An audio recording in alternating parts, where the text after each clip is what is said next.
Apabila kita diperhadapkan pada pertanyaan, bisakah kita lepas dari gawai atau handphone? Silahkan jawab sendiri-sendiri ya. Namun kalau menurut saya, ada orang yang bisa tergantung dengan gawai dan ada orang yang tidak tergantung dengan gawai. Dia kalau bergantung dengan gawai, dia tidak bisa hidup tanpanya dan rasanya itu hidupnya tidak lengkap. Wajar karena gawai sudah merupakan bagian dalam kehidupan sehari-hari. Apabila di dalam dunia bisnis atau dunia pekerjaan yang menuntut untuk menggunakan gawai tersebut supaya usahanya lancar. Nah, disinilah kita dituntut untuk bijaksana dalam menggunakannya. Karena kalau tidak, tanpa disadari, gawai bisa menjadi pihak ketiga dalam hubungan suami istri. Kita intip yuk, kenapa sih gawai bisa menjadi pihak ketiga dalam hubungan suami istri? Gawai memang memainkan peranan penting dalam kehidupan kita sehari-hari.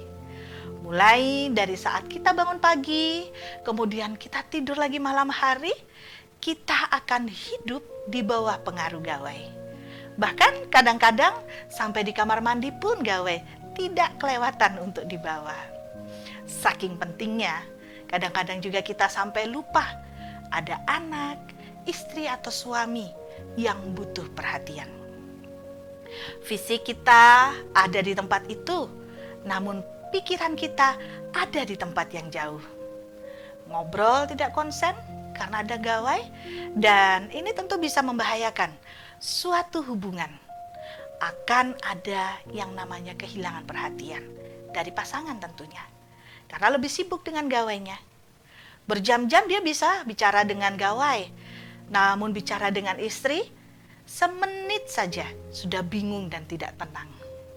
Jangan sampai karena gawai ada yang tersinggung dan membuat pikiran jadi negatif.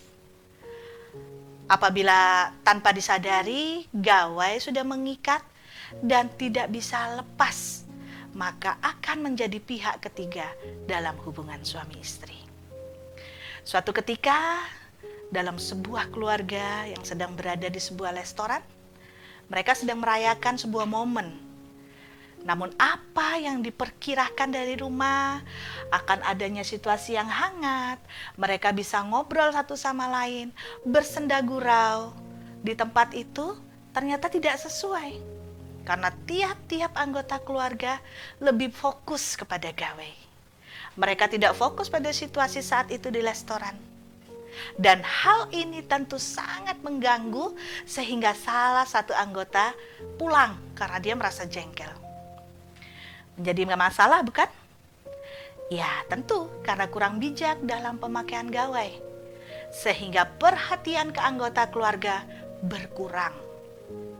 Untuk meluangkan waktu sejenak saja tanpa gawai, wah rasa-rasanya sulit sekali. Penggunaan gawai memang penting dalam kehidupan sehari-hari. Dan jangan lupa, kalau gawai itu sendiri memiliki kekurangan. Namun alangkah bijaksananya kalau kita bisa memilah-milah waktu dalam penggunaannya. Dan dalam situasi yang bagaimana sehingga kita bisa konsen membangun hubungan dan perhatian dengan keluarga terdekat. Jangan sampai karena keasikan menggunakan gawai, kita menjadi hilang momen yang berharga bersama keluarga. Seperti yang ada tertulis di dalam Filipi 2 ayat 4. Dikatakan, dan janganlah tiap-tiap orang hanya memperhatikan kepentingannya sendiri, tapi kepentingan orang lain juga.